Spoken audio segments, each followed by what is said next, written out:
मैंने जो शीर्षक प्रार्थना में इस प्रकार बनाया है, परमेश्वर हमारी ओर है, या जीत हमारी ओर है, या जीत हमारे तरफ है। We are on the winning side. इस शीर्षक को ध्यान में रखते हुए मैंने पहला यूहन्ना अध्याय 4 उसका 4 वचन हम पढ़ेंगे। पहला यूहन्ना अध्याय 4 उसका 4 में इस प्रकार लिखा है, हे बालकों, तुम परमेश्वर के हो और तुमने उन पर जय पाई है। तुमने उन पर जय पाई है, क्योंकि जो तुम में है वह उससे जो संसार में है बड़ा है। आमीन, हालेलुया। आप सबके पास बाइबल है? आपने पहला यूहन्ना ढूंढ लिया? हाँ, बाइबल इंडेक्स की और जरा देख लीजिए पहला यूहन्ना कहाँ है। कुछ लोग प्रकाशित वाक्य के पीछे भी ढूंढ रहे, कुछ नया किताब तो नहीं ढूंढ लिया? हाँ ना, उससे बहुत पहले है प्रकाशित वाक्य, है ना। प्रकाशित वाक्य से बहुत पहले है पहला यूहन्ना। ठीक है, पहला यूहन्ना 4:4 में कैसा लिखा है, हे बालकों।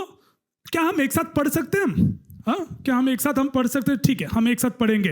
हे बालकों, तुम परमेश्वर के हो और तुमने उन पर जय पाई है, क्योंकि जो तुम में है वह उससे जो संसार में है बड़ा है।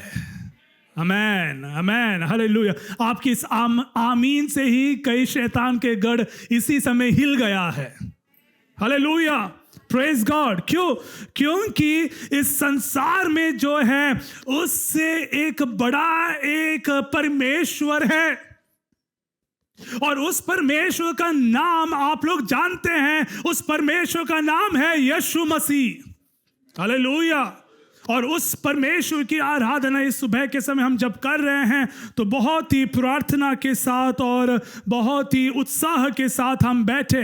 कई बार हमारी जो प्रार्थनाएं हैं बहुत लंबी होती हैं, और कई बार हमारे जो प्रार्थनाएं हैं बहुत छोटी भी हो जाते हैं। कई बार हम प्रार्थना बिल्कुल करते नहीं हैं। जब हमें मूड आ जाता है तब हम प्रार्थना करते हैं, या कई बार हम प्रार्थना करते जब हमें ज़रूरत है कि नहीं? कई बार हमारे प्रार्थना ऐसे 1.5-2 घंटे के लिए हम करते हैं, लेकिन कई बार हमें यह नहीं पता कि हमने प्रार्थना भी क्या किया है। कई बार हमारे प्रार्थनाएं कम शब्दों में होते हैं, लेकिन वो कई बार बहुत प्रभावशाली भी हो जाता है। कई बार हम तब प्रार्थना करते हैं जब हमें जरूरत है, लेकिन इस सुबह के समय में कहना चाहूंगा कि प्रार्थना हमारे जीवन शैली बनना बहुत जरूरी है। समझ में आ गया आपको ये बात? प्रार्थना हमारे लाइफस्टाइल या प्रार्थना हमारे जीवन शैली में बनना बहुत जरूरी है। पौलुस और सीलास प्रार्थना के बारे में बहुत जानता है। पता है क्यों? क्योंकि उन लोग बंदी गृह में हैं, उन लोग जंजीर में हैं, उनको मारा गया था, उनके ऊपर बेंत लगाए गए थे, लेकिन उनके मुंह को कोई बंद नहीं कर पाया। उन लोग जंजीर में हैं, उन लोग बंदी गृह में हैं, लेकिन उनके मुंह को कोई बंद नहीं कर पाया। इसलिए वे वहां क्या कर रहे थे? चुगली कर रहे थे, एक दूसरे के बारे में गलत बोल रहे थे, या पास्टर के बारे में गलत बोल रहे थे। नहीं जी, वचन में लिखा है कि पौलुस और सीलास आधी रात में भी क्या कर रहा था? आत्मा में प्रार्थना कर रहे थे। और उसका परिणाम देख लीजिए कलीसिया। वचन में लिखा है कि परमेश्वर ने उनके बंदी गृह की उस अवस्था को बदल दिया, और परमेश्वर ने उन्हें वहां से बाहर लेकर आया। क्यों? क्योंकि जो संसार में है उससे एक बड़ा परमेश्वर है, और उस परमेश्वर की आराधना पौलुस और सीलास कर रहे थे। Hallelujah, praise the Lord, praise the Lord, praise the Lord. हम ये सीखने पाए कि प्रार्थना में शक्ति है। प्रार्थना में शक्ति है और प्रार्थना आपकी जीवन शैली होनी चाहिए। प्रार्थना आपकी आदत होनी चाहिए। हम नाश्ता करते हैं, हमारा आदत है, हमें पता है कि हमें सुबह क्या है, खाना बहुत ज़रूरी है। दोपहर को हम प्लेट भर हम खाना खाते हैं क्योंकि आपको पता है कि इसके बिना हम आगे नहीं चल पाएंगे। उसी प्रकार प्रार्थना आपकी आदत होनी चाहिए। कई बार हम इस आदत को हमने अपनाया नहीं है। ये जो विषय है प्रार्थना, इसके बारे में हम बहुत बोलते हैं। हाँ, हम प्रार्थना के बारे में हम बहुत बोलते हैं, दूसरों को भी हम क्या है बहुत सुनाते हैं, लेकिन जितना हम बोलते हैं उतना ही हम कम उसका हम प्रयोग भी करते हैं, है कि नहीं? हम बहुत प्रार्थना के बारे में हम बहुत सुन तो लिया है, हमने कई बार हमने ये वाचा भी बांध ली कि प्रभु मैं क्या करूंगा, आपसे मैं और प्रार्थना करूंगा। जितना आपने बोला है उतना ही हमने कम भी प्रार्थना भी किया है। लेकिन इस सुबह के समय ये जानने पाए कि प्रार्थना के जरिए ही हम इस आत्मिक युद्ध को हम लड़ सकते हैं। हालेलुया। आत्मिक युद्ध अगर आपको और मुझे लड़ना है, और अगर यह कलीसिया को लड़ना है, तो मुझे और आपको प्रार्थना और उपवास में बैठने की बहुत जरूरत है। तो हम कैसे प्रार्थना करें?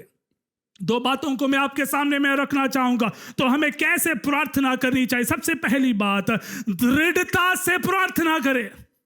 दृढ़ता से प्रार्थना करे। कुलुसियों के पुस्तक अध्याय 4 उसका 2 में इस प्रकार लिखा है, पौलुस कहता है प्रार्थना में खुद को समर्पित करे। Devote yourself into prayer. प्रार्थना में खुद को समर्पित करे या समर्पित करो, मतलब वहां एक आज्ञा है। कहता है पौलुस कहता है कि खुद को क्या करना है, प्रार्थना में हमें अपने आप को देने की बहुत जरूरत है। दृढ़ता से प्रार्थना करे, दृढ़ता से प्रार्थना करे। यह ऐसा कुछ है जो हमारे लिए बहुत मुश्किल हो गया है। मैंने जैसे शुरुआत में कहा, हम कई बार हम प्रार्थना तो करते हैं लेकिन हम दिल से हम प्रार्थना नहीं करते। हम कहां से प्रार्थना करते? दिमाग से। कई बार हमारी जो प्रार्थना है दिल से नहीं है, हम दिमाग से हम प्रार्थना करते हैं। लेकिन आज हम ये सीख नहीं पाए कि हमें प्रार्थना दिल से करना है। और हम जब ऐसा प्रार्थना करते हैं तो परमेश्वर हमारी ओर ध्यान को लगाता है और हमारे प्रार्थना विषयों की ओर वो स्मरण भी करता है, और हमें क्या है, उत्तर भी परमेश्वर जरूर देता है। अगली बात, दूसरी बात, हमें कैसे प्रार्थना करना चाहिए? जोश या जुनून के साथ प्रार्थना करें। जोश या जुनून के साथ हम प्रार्थना करें। सबसे अच्छा नमूना हमारे सामने यीशु मसीह है। इससे अच्छा कोई नमूना मैं आपके सामने नहीं रख सकता। सबसे अच्छा नमूना यीशु हर समय जोश से बढ़कर प्रार्थना की है। ये याद रखना, दिन भर के सेवकाई के बावजूद, थका हुआ शरीर के बावजूद, सुसमाचार में ऐसे हम देखते हैं कि रात में परमेश्वर ने अलग पहाड़ पर जाकर उसने क्या किया? प्रार्थना किया। प्रार्थना किया। अगर यीशु मसीह को प्रार्थना की जरूरत है तो कलीसिया हमें कितना? ये प्रश्न मैं आपके सामने में रखना चाहता हूं। अगर यीशु मसीह अगर ये जानता था कि मेरा प्रार्थना परमेश्वर के सामने मेरे सेवकाई के लिए एक आशीष की बात है, तो मुझे और आपको कितना प्रार्थना करना चाहिए? लेकिन हम कब प्रार्थना करते हैं? जब हमें जरूरत है, जब हमें हमारे सामने जब उत्तर नहीं मिल रहा है तब हम प्रार्थना करते हैं। लेकिन इस सुबह के समय दानियेल के समान हम प्रार्थना करें। सुबह, दोपहर और रात को भी हम प्रार्थना करें। Hallelujah, praise the Lord. जोश से या जुनून के साथ हम प्रार्थना करें, क्योंकि जोशपूर्ण प्रार्थना स्वर्ग को खोलती है। Hallelujah, hallelujah. जोश से प्रार्थना अगर हम करेंगे तो परमेश्वर जरूर स्वर्ग के खिड़कियों को मेरे लिए और आपके लिए खोल देगा, खोल देगा। हालेलुया। Praise God. इसलिए हम क्या करें, जोश के साथ हम क्यों ना हम प्रार्थना करें, साथ ही साथ हम उपवास में भी हम बैठे। बहुत से लोगों का मुंह बहुत जल्दी उतर गया जैसे ही मैंने उपवास जो शब्द कहा, क्योंकि हम उपवास हम लेना नहीं चाहते हैं। ये जो शब्द हैं कईयों के लिए बहुत ही एक अनसुनी एक बात है, क्योंकि हमारे लिए उपवास बहुत मुश्किल हो गया है। कई बार हम उपवास इसीलिए रखते हैं, ध्यान से सुनना, हम उपवास इसीलिए रखते हैं ताकि हमारा वजन कम हो जाए। हाँ जी, हम बॉडी वेट को कम करने के लिए हम क्या कर रहे हैं, परमेश्वर के सामने हम खाली पेट बैठकर हम क्या कर रहे हैं, प्रार्थना कर रहे हैं।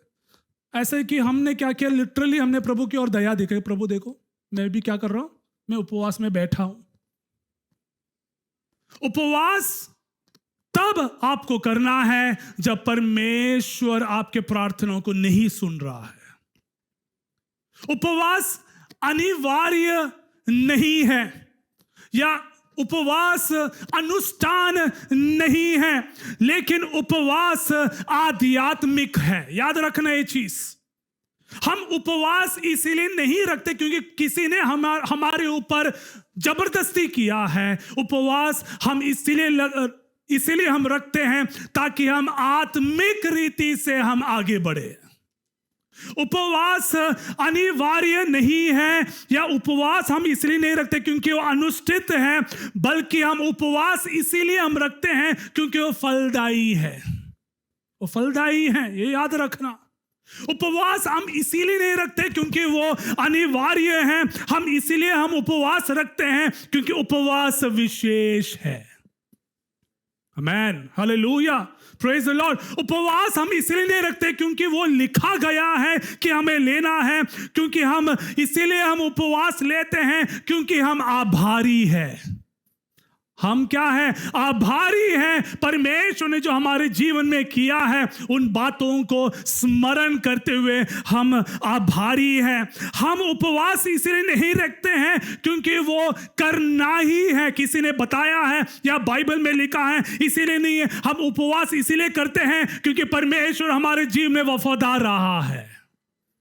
Hallelujah, praise the Lord, praise the Lord. हमें उपवास इसलिए लेना क्योंकि वो फलदायी है। हमें उपवास इसलिए लेना क्योंकि वो हमारे आध्यात्मिक जीवन में वो आशीषित करेगा। उपवास इसीलिए ले क्योंकि परमेश्वर वफादार है। इसीलिए हम उपवास ले ताकि परमेश्वर आपके प्रार्थनाओं को सुने, और साथ ही साथ हम इसीलिए हम उपवास ले क्योंकि परमेश्वर आपके जीवन में आभारी या आभार से आपको आशीषित किया है। आमेन, हालेलुया। मेरे सामने एक राजा है जो हम दूसरे इतिहास की ओर अगर हम ध्यान को लगाएंगे, वहां एक राजा है जिसका नाम राजा यहोशाफात है।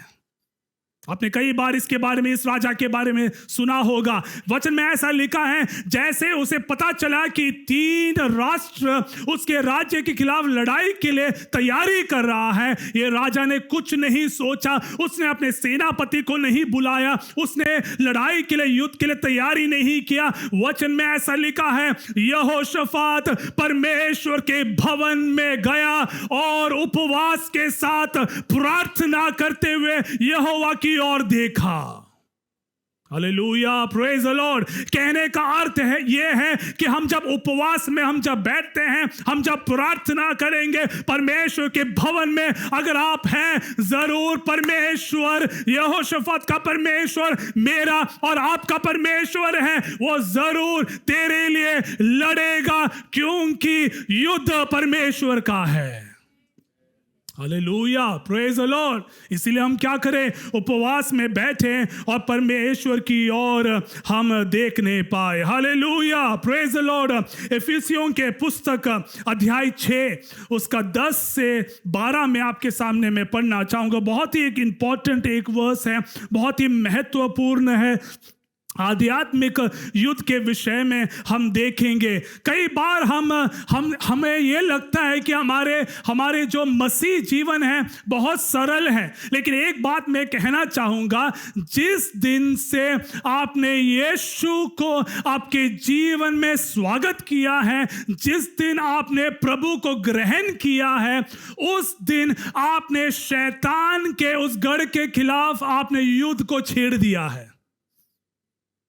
ये नहीं सोचना कि मसीह जीवन क्या है, बहुत ही आसान है, सब कुछ बढ़िया है, बिल्कुल ठीक है, लेकिन ये भी याद रखना, जिस दिन आपने अपना जीवन प्रभु को दे दिया, उस दिन आपने शैतान के राज्य के गढ़ के खिलाफ आपने आत्मिक युद्ध को छेड़ दिया है। कहने का अर्थ यह है, उस दिन से शैतान भी आपके पीछा है, वो आपका जरूर आगे पीछे रहेगा, आपको कैसे भी खत्म करने के लिए। इसलिए हम निकालेंगे इफिसियों के पुस्तक उसका अध्याय 6 उसका 10 से 12 में पौलुस इस प्रकार लिखता है, अंत में प्रभु में और उसकी महाशक्ति में बलवंत बनो। महाशक्ति में क्या है? बलवंत बनो। बहुत इंपॉर्टेंट है, कृपया आप लोग अंडरलाइन करें। बलवंत बनो, परमेश्वर के सारे हथियार बांध लो। पौलुस कहता है कि परमेश्वर के महाशक्ति में बलवंत बनो, पहली बात। अगला क्या है? परमेश्वर के क्या है? सारे हथियार को बांध लो कि तुम शैतान की युक्तियों के विरुद्ध क्या है? खड़े हो सको। मतलब क्या है? शैतान कई प्रकार के युक्तियों का आपके सामने लेकर आएगा, और अगर आप परमेश्वर के महाशक्ति के अधीन नहीं है तो शैतान उसके युक्तियों में हमें गिरा देगा। इसे कहते हैं आत्मिक युद्ध। तो मुझे और आपको परमेश्वर की महाशक्ति में हमें बल को प्राप्त करना है, उसके परमेश्वर के सारे हथियारों को हमें पहनना बहुत जरूरी है, जिसके बारे में मैं आगे मैं जरूर बताऊंगा। शैतान के पास एक सेवकाई है। हाँ जी, सुन लीजिए आप लोग, शैतान के पास उसका भी एक सेवकाई है। 24 घंटे 7 दिन 365 उसके पास एक सेवकाई है। उसका सेवकाई क्या है पता है? ताकि वो आपको मार दे, आपको नष्ट कर दे, आपको क्या है? आपको घात में पहुंचाए। ये इसका सेवकाई है। He will kill and destroy you. He will steal you. वो आपको मार देगा, वो आपसे, आपके पास जो भी है उसे वो छीन लेगा, आपको वो नष्ट कर देगा। वो उसका सेवकाई है। उसका सेवकाई क्या है? उसका लक्ष्य ये है कि आपका जो पारिवारिक जीवन है, आपके जो रिश्ते हैं, आपके जो संबंध है, उसमें वो क्या करे? गड़बड़ी को लेकर आए। ये इसका सेवकाई है। इसका लक्ष्य क्या है? शैतान का लक्ष्य क्या है? कि आपके जो अच्छा स्वास्थ्य है उसको वो क्या करे? बिगाड़ दे। ये इसका सेवकाई है। और मैं बताना चाहूंगा, इसका ये सेवकाई है कि परमेश्वर का वचन आपके कान तक ना पहुंचे। ये इसका काम है। शैतान का काम है कि वो आपको नष्ट करे, आपके परिवार को खत्म करे, आपके बच्चों को दुनिया की चीजों में क्या है? फेंक दे, या परमेश्वर का वचन आपके कान तक ना आए। इसलिए कई बार लाइफ ग्रुप मीटिंग में कई लोग आते नहीं हैं, या संडे को आते नहीं हैं, या चर्च में हम आ नहीं पाते हैं, या कई बार हम पढ़ नहीं पाते हैं, वचन पढ़ नहीं पाते हैं, कुछ ना कुछ आ जाता है। हम कई बार हम तैयारी में हैं कि हम किसी मीटिंग में जाए और अचानक कुछ घर में हो गए। क्यों है? क्योंकि ये इसका एक चाल है शैतान की, कि आप क्या करें? आप परमेश्वर की उपस्थिति में जरूर ना जाए। याद रखना, इसे कहते हैं आत्मिक युद्ध। और देख लीजिए, और फिर क्या करेगा? कई बार हमारे सब कुछ बढ़िया, तो एक अच्छा दिन है, एक गुड डे है, उस अच्छे दिन में ऐसा कुछ आ जाएगा जो आपका कोई मतलब का ही नहीं है, और आप उन चीजों में आप उलझे रहेंगे। यह है आत्मिक युद्ध। Praise God.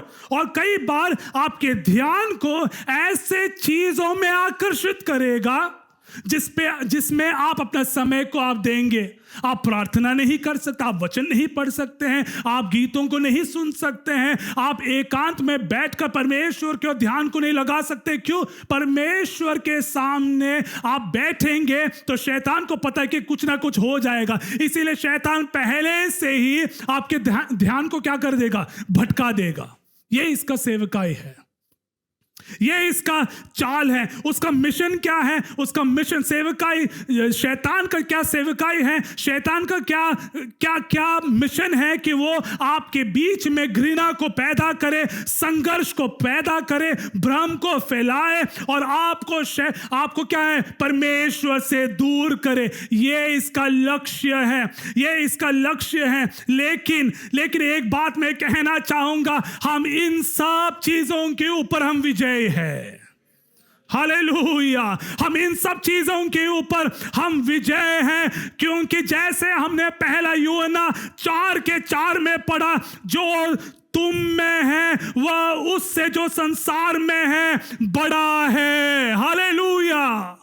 Praise the Lord. शैतान के जो युक्तियां हैं, शैतान के जो चाल है, आपके ऊपर प्रबल नहीं हो सकता, क्योंकि मेरा परमेश्वर महान है, वो प्रभावशाली है, उसके समान कोई नहीं है। इसलिए हम क्या है? हम विजय है। Hallelujah! Praise the Lord, praise the Lord. मत्ती अध्याय 18 उसका 18 में देखो कैसा लिखा है। ऐसा लिखा है कि जो कुछ तुम पृथ्वी पर बांधोगे वह स्वर्ग में बंधेगा। हालेलुया! और जो कुछ तुम पृथ्वी पर खोलोगे वह स्वर्ग में भी क्या है? खुलेगा। मतलब परमेश्वर ने आपको और मुझे अधिकार दिया है, अधिकार दिया है। लूका 10 उसका 19 बहुत ही एक इंपॉर्टेंट एक वर्स है, क्योंकि मत्ती 18:18 और लूक 10:19 एक साथ आप इसे जोड़ लीजिए इस वचन को। 10:19 में ऐसा लिखा है, मैंने तुम्हें सांपों और बिच्छुओं को रौंदने के लिए और शत्रु की सभी शक्तियों पर विजय पाने का अधिकार दिया है। आमेन, हालेलुया। आत्मिक युद्ध में इन दो वचनों को आप जरूर ध्यान में रखना। मत्ती 18:18 और लूका 10:19 इसमें लिखा है कि परमेश्वर ने मुझे और आपको सांपों के ऊपर और बिच्छुओं के ऊपर रौंदने के लिए, उसे खत्म करने के लिए, उसको पीसने के लिए प्रभु ने मुझे और आपको अधिकार दिया है। हालेलुया! इसीलिए क्यों ना हम इस अधिकार को हम प्राप्त करें, इस अधिकार का हम प्रयोग करें। शैतान की युक्तियों को देखकर डर कर एक कोने में ना बैठे, लेकिन ऐसे वचनों को शैतान के खिलाफ बोलना शुरू कर दीजिए, शैतान भाग जाएगा। ये गीत बहुत बढ़िया है। शैतान का सामना करो, वो भागेगा, वो भागेगा। क्यों? वचन उसका पंक्तियों में ऐसा लिखा है, क्योंकि वो पहले से ही हारा हुआ है। शैतान का सामना करो, वो भागेगा, वो भागेगा, वो जरूर भागेगा, क्योंकि वो पहले से ही हारा हुआ है। क्यों हारा हुआ है? क्योंकि मेरा यीशु ने क्रूस में खुल्लम खुला उसका सत्यानाश कर दिया है।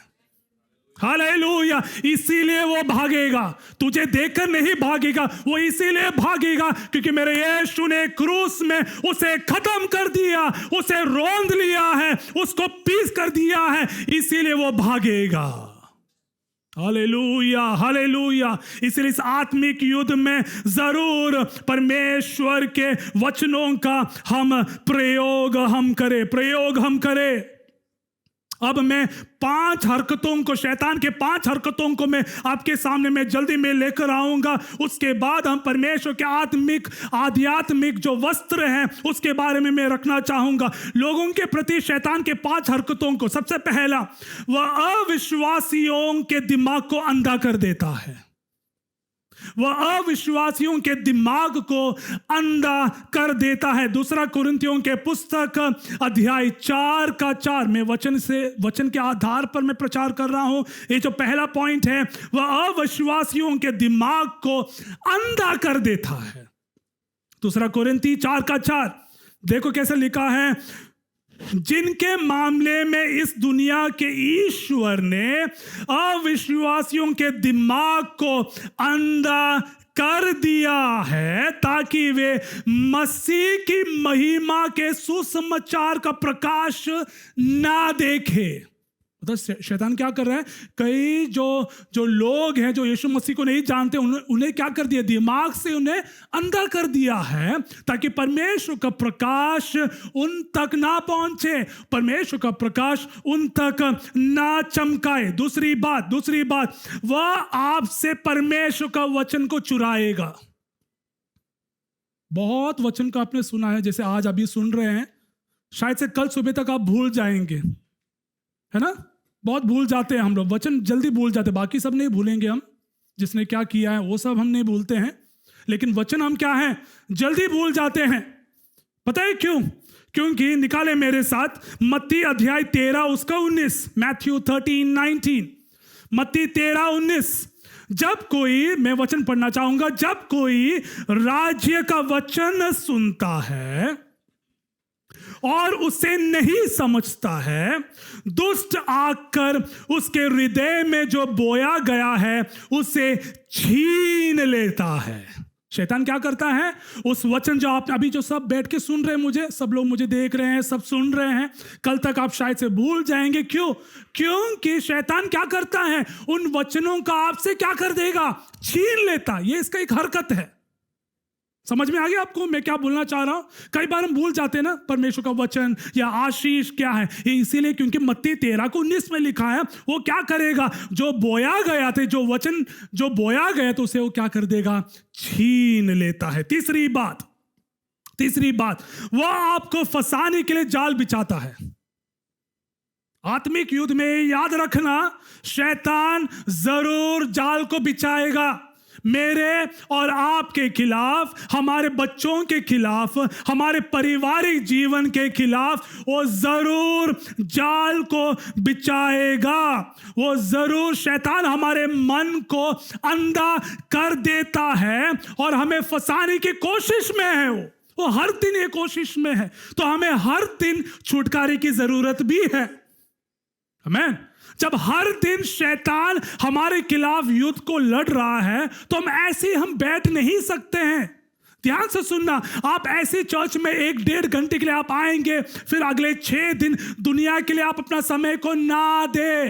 हर समय, जैसा पौलुस कहता है, डिवोट योरसेल्फ इनटू प्रेयर, हर समय हम प्रार्थना में लौलीन रहे, क्योंकि वो हमें क्या करेगा, हमें फंसाने की कोशिश जरूर करेगा। चौथी बात, शैतान आपको रोकने के लिए लड़ता है। हाँ जी, शैतान क्या है, आपको रोकने के लिए वो लड़ता है। कई बार आप प्रार्थना नहीं कर पाते हैं, या कई बार आप चर्च नहीं जा पाते हैं, या कई बार जैसे मैंने बताया सुबह बैठकर हम प्रार्थना या वचन नहीं पढ़ पाते। क्यों पता है? पीछे से शैतान क्या कर रहा है, वो लड़ रहा है कि आप ऐसा ना करें। ये इसकी एक हरकत है, हम नहीं जानते। कई बार हमसे कई बार हमको लगता है कि हम जब, मैंने ये सुना है और मैंने ये देखा भी है कि कई लोग बोलते हैं, पास्टर जी मैं जब प्रार्थना करूं मुझे बहुत नींद आ जाती है। तो मैंने सोचा कि ऐसा तो नींद तो नहीं आना चाहिए प्रार्थना के टाइम, पता नहीं ये फंडा क्या, क्योंकि मैंने कईयों से सुना है। और जब मैं प्रचार में जब बना रहा था मुझे याद है, हाँ ये है, ये इसकी एक हरकत है कि वो आपको प्रार्थना करने के लिए अनुमति नहीं देगा। ये याद रखना आप लोग, ये इसका एक जाल है कि वो जरूर कोशिश करो, लड़ रहा है आपके पीछे, वो लड़ रहा है अंधकार के शक्तियों के साथ, वो लड़ रहा है कि आप जरूर कभी प्रार्थना ना करें। इसीलिए है अगली बात, 5वीं बात, शैतान तुम्हें नष्ट करने की योजना बना रहा है। हाँ जी, हालेलुया। शैतान जरूर योजना वो जरूर बना रहा है कि वो क्या करे, आपको क्या करे, नष्ट करे। पहला पत्रस अध्याय 5 उसका 8, ये वचन, ये जो पॉइंट है इसके साथ आप मिला सकते हैं। पहला पत्रस 1 Peter 5:8, ऐसा लिखा है, सचेत रहो और जागते रहो, सचेत रहो और जागते रहो। तुम्हारा विरोधी शैतान गरजने वाले सिंह की नाई इस खोज में रहता है कि किसको वो फाड़ सके। आपने सुन लिया वचन क्या लिखा है कि शैतान इस खोज में है, मतलब वो घूमते रहता है। उसका काम ये है कि एक एक घरों में जाए, कलीसिया के अंदर जाए, कलीसिया में विभाजन करे, परिवार में गड़बड़ी फैलाए या कई प्रकार के जाल में फंसाए, आपको नष्ट करे। आपके साथ वो लड़ता है, क्यों? क्योंकि वो गरजने वाले सिंह के समान है और उसका एक ही एक लक्ष्य है कि वो आपको क्या करे? फाड़ दे, फाड़ दे। ये इसका लक्ष्य है। Praise the Lord, hallelujah, hallelujah. तो हम इस आध्यात्मिक युद्ध में हम कैसे शामिल हो सकते? मैं 5 हरकतों को, शैतान के 5 हरकतों को बताया। अब मैं वचन से परमेश्वर के आध्यात्मिक उस वस्त्र को हमें कैसा पहनना है, वो क्या है, मैं आपके सामने में रखना चाहूंगा। तो हम इस आध्यात्मिक लड़ाई में कैसे शामिल हो सकते हैं? सबसे पहला, मुझे और आपको उद्धार का टोप पहनना है, हेलमेट ऑफ साल्वेशन। मुझे और आपको उद्धार का टोप पहनना बहुत जरूरी है। समय कम है। इफिसियों के पुस्तक अध्याय 6 उसका 13 से लेकर 18 तक जरूर आप पढ़े, जरूर आप पढ़े। क्या हम पढ़ सकते हैं? अगर समय कोई बात नहीं। इफिसियों के पुस्तक अध्याय 6 मेरे साथ निकालिए, अध्याय 6 उसका 13 से लेकर हम 18 तक हम पढ़ेंगे। हम एक काम करते हैं, वचन अध्याय 6 का 14 से लेकर हम 18 तक हम पढ़ेंगे। क्यों ना हम एक साथ हम पढ़ेंगे। इसीलिए सत्य से अपनी कमर कसकर और धार्मिकता की झिलम पहनकर और पाँव में मेल के सुसमाचार की तैयारी के जूते पहनकर और इन सब के साथ विश्वास की ढाल लेकर स्थिर रहो, जिससे तुम उस दुष्ट के सब चलते हुए तीरों को बुझा सके। वचन 17 देखो कैसा लिखा, जोर से पढ़े। और उद्धार का टोप और आत्मा की तलवार जो परमेश्वर का वचन है ले लो। हर समय और हर प्रकार में आत्मा में प्रार्थना करे। आमीन, हालेलुया। आखिरी में यह भी लिखा है कि पहना बहुत ठीक है, लेकिन हर समय कैसा प्रार्थना करना है? कैसा प्रार्थना करना है? वचन में कैसे लिखा है? हर समय आत्मा में प्रार्थना करे, आत्मा में प्रार्थना करे। और इन 6 बातों को हमने देख लिया। तो सबसे पहला क्या है? मुझे और आपको उद्धार का टोप पहना बहुत जरूरी है। अगर मैंने और आपने यीशु को पहचाना है, अगर मैंने और आपने यीशु के अनुग्रह को अनुभव किया है, ये हमारे कोई खूबी लियाकत नहीं है, ये सच में परमेश्वर का अनुग्रह ही है कि उसने मुझे और आपको चुन लिया है। आमीन, हालेलुया। और उस समय आपने उस उद्धार का उस हेलमेट को, आप जब गाड़ी चलाते हैं जरूर हेलमेट पहनकर ही जाए, नहीं तो चंडीगढ़ पुलिस जल्दी आपको क्या है 500 रुपए का चालान काट देता है। क्यों? क्योंकि सुरक्षा बहुत जरूरत है। उसी प्रकार हमारी इस आत्मिक लड़ाई में हम जरूर इस हेलमेट को, हेलमेट ऑफ साल्वेशन, उद्धार के जो टोप है, जरूर पहन लीजिए।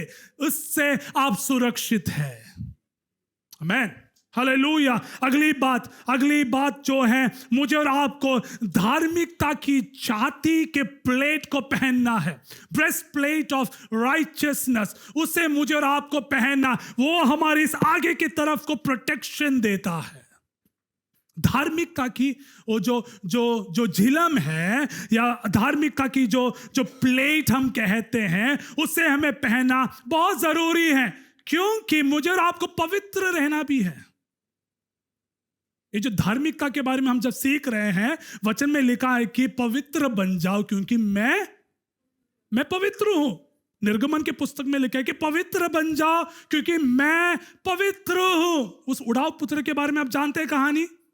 वो लड़का जो है घर से भाग जाता है, अपने मन मर्जी में जीवन को बिताया। एक समय ऐसा आ गया कि जब वो अपने बुद्धि में, अपने समझ में आ गया, वो पिता के पास भाग कर जाता है और कहता है कि हे पिता, मैंने स्वर्ग और तेरे विरुद्ध मैंने क्या किया है?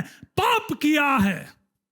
वो जो बाप है उसको मारता नहीं है, वो जो बाप है उसे घर से नहीं निकालता है, उसे तुरंत क्या कर दिया? उसके पाप को दूर करते हुए, उसके पाप को नजरअंदाज करते हुए उसे क्या कर दिया? अपनाया। यही कहानी है मेरा और आपका। मुझे और आपको क्या है? ये जो धार्मिकता के जो जिलम है, हम पहन लीजिए क्योंकि हम पवित्र नहीं हैं, लेकिन हमें जरूर कोशिश करना है कि मैं और आप, हम क्या है? पवित्र बन जाए। अगली बात, तीसरी बात, हमें, मुझे और आपको विश्वास की ढाल को हमें लेना है। शील्ड ऑफ फेथ, विश्वास की ढाल को मुझे और आपको पहनना बहुत जरूरी है। उसको पकड़कर मुझे और आपको आगे चलने की बहुत जरूरी है। कई बार शैतान क्या करता है पता है? हमारे पास आकर कई प्रकार के नकारात्मक विचारों को छोड़ देता है। कई बार वो हमारे कान में आकर फुसफुसाकर कहता है कि तू कुछ काम का नहीं है, तेरा परिवार हमेशा इसी हाल में रहेगा, तेरा कोई भविष्य नहीं है, तेरे बच्चों के जीवन में कुछ अच्छा नहीं होगा, तू हमेशा रोगी ही रहेगा, तू हमेशा टैबलेट्स खाते ही रहेंगे, तेरे घर के अंदर हमेशा झगड़ा का उस माहौल में रहेगा। ये इसका काम है। उसमें मुझे और आपको इस शील्ड ऑफ फेथ या विश्वास की ढाल को लेकर मुझे और आपको घोषणा करना है, हे शैतान, तू विजयी नहीं है, तू मेरे ऊपर प्रभावशाली नहीं है, क्योंकि मैं और मेरा परिवार मेमने के लहू के अधीन है। Hallelujah, praise the Lord. मुझे और आपको यह घोषणा करना है कि मैं और मेरा परिवार, मेरा स्वास्थ्य, मेरा भविष्य, मेरा बच्चे, हमारा आर्थिक परिस्थिति, सब कुछ यीशु लहू के अधीन है। तब आप इस आत्मिक युद्ध में विजय को आप प्राप्त कर सकते हैं। Hallelujah, praise the Lord. अगली बात मैं आपके सामने रखने के लिए चाहूंगा। चौथी बात, आपको सत्य की बेल्ट को बांधना है। Belt of truth. हम बेल्ट इसीलिए बांधते हैं ताकि हम क्या है, हमारे जो ट्राउजर हैं या ये इसको टाइट रखे ताकि हम चल पाए। हम चल पाते हैं आराम से। क्यों? क्योंकि हम बेल्ट को इसको हम कस कर टाइटली हम बांधते हैं। रोमियों के समय में वो जो सैनिक लोग होते थे, उनको यहाँ एक बेल्ट बांध दिया जाता था जो बहुत टाइटली उनको कस के बांधना है, ताकि हर प्रकार के जो वेपन्स हैं वो उसको उन लोग क्या करें, सही तरीकों से रखे ताकि युद्ध में वे भागे। युद्ध में चलने की बात नहीं कर रहा, युद्ध में अगर उनको भागना है तो इनके जो बेल्ट है उसको उनको टाइटली बांधना था, ताकि जितने भी हथियार उन्होंने रखा है वो यहां क्या है, सुरक्षित है, वो सुरक्षित है। इस आत्मिक युद्ध में अगर मुझे और आपको भागना है तो याद रखें कि हम इस सत्य की जो बेल्ट है उसे हम क्या करें, पहन ले। तब आप इस आत्मिक युद्ध में आप भाग सकते हैं, तब आप इस लड़ाई में आप लड़ सकते हैं और आप लड़ाई के ऊपर आप जीत भी आप सकते हैं। हालेलुया। अगली बात, मुझे और आपको क्या है, हमारे पैर में शांति के सुसमाचार की तत्परता से हमें बढ़ना है। Gospel of peace. हमारे ये जो जूता है वो गॉस्पेल ऑफ पीस है। परमेश्वर के जो सुसमाचार को मुझे और आपको लोगों तक पहुंचाना है। हम कहते हैं कि आप जब चर्च में आएंगे आप अकेले ना आए, किसी को जरूर आप लेकर आए। आपके घर में जब कॉटेज मीटिंग है, आपके आसपास के लोगों को जरूर बताएं कि मेरे घर में आज मीटिंग है, प्रभु वहां उपस्थित है, आप जरूर आए। इसे कहते हैं सुसमाचार की शांति। इससे मुझे और आपको पहनना बहुत बहुत जरूरत है। अगली जो बात है, जो आखिरी बात है, ये एक कवच है और वो है आत्मा की तलवार। ये है आत्मा की तलवार, जो क्या है? परमेश्वर का वचन है। ये याद रखना, ये जो तलवार है सबसे खतरनाक एक हथियार है, एक आक्रमणक एक हथियार है जो प्रभु ने मुझे और आपको दिया है। ये जो हेलमेट है, शील्ड है, वो सब आपको प्रोटेक्ट कर रहा है, लेकिन ये जो तलवार है उससे आप आगे बढ़ सकते हैं। वो एक ऑफेंसिव एक वेपन है। वो क्या है? परमेश्वर का वचन। इस वचन को आप जरूर पढ़े, इस वचन को आप खा लीजिए। ये आपका आत्मिक भोजन है, ये आपका आत्मिक भोजन है। इसके बिना आप आत्मिक युद्ध में आगे दौड़ नहीं सकते हैं। समझ में आ गया आप लोगों को? इस आत्मिक तलवार को, परमेश्वर का जो वचन है, इसे आप कृपया ले। जितना आप इसको ऊंचा करेगा उतना परमेश्वर आपको, आपके पीढ़ियों को आशीषित करेगा। Hallelujah, hallelujah. जब शैतान आकर ये फुसफुसाता है कि तू कुछ काम का नहीं है, तेरे जीवन में कुछ अच्छा नहीं होगा, तब आपको ये कहना है कि यहोवा मेरी ओर है, मैं ना डरूंगा। परमेश्वर मेरे साथ है, मनुष्य मेरा कुछ नहीं बिगाड़ सकता। हालेलुया। जब शैतान आकर ये फुसफुसाता कि तो हमेशा रोगी ही रहेगा, आपको ये डिक्लेयर करना है, आपको ये घोषणा करना है कि उसके मार खाने से मैंने चंगाई को प्राप्त किया है। Hallelujah, hallelujah. जब शैतान ऐसा कहता है कि मैं तेरे लड़ाई में मैं विजयी हूं, आपको ये घोषणा करना है कि युद्ध यहोवा का है।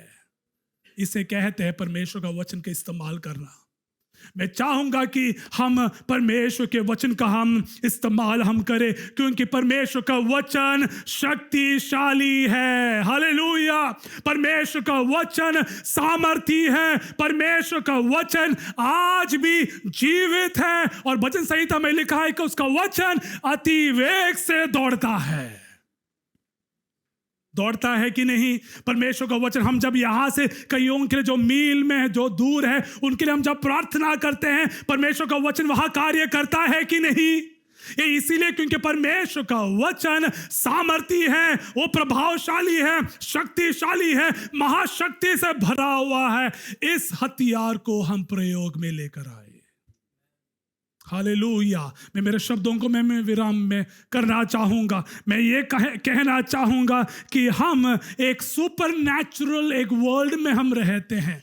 हम देखें कि आसपास बहुत कुछ चीज है, शैतान के कई प्रकार के अंधकार के गढ़ हैं जो बहुत प्रभावी है हमारे ऊपर। लेकिन एक बात मैं भी कहना चाहूंगा कि we serve a supernatural God. हम एक सुपरनैचुरल परमेश्वर की आराधना करते हैं, जिसने मुझे और आपको सुपरनैचुरल वेपन्स दिया है, और हम इस हथियारों का हम प्रयोग हम क्यों ना हम करें। अगर मुझे और आपको आत्मिक युद्ध में जीत को हासिल करना है, इन 6 चीजों को हम पहन ले। हम उपवास में बैठे, हम प्रार्थना हम करें, परमेश्वर की ओर हम देखें, और साथ ही साथ परमेश्वर का वचन का हम प्रयोग हम करें, तब प्रभु हमें आशीषित करेगा। तब हम इस लड़ाई में हम जीत को हम हासिल हम कर सकते हैं। Hallelujah, hallelujah. कलीसिया, क्या आप हालेलुया कह सकते हैं? आप में से कितने लोग तैयार हैं इस आत्मिक युद्ध को लड़ने के लिए? आप में से कितने लोग तैयार हैं प्रार्थना करने के लिए? आप में से कितने लोग तैयार हैं उपवास में बैठकर दानियेल के समान सुबह दोपहर रात को प्रार्थना करने के लिए? मुझे और आपको उस टोप को पहनना है, मुझे और आपको परमेश्वर की तलवार को लेकर, उस वचन को लेकर मुझे और आपको भागना है। उस युद्ध में परमेश्वर आपके साथ है।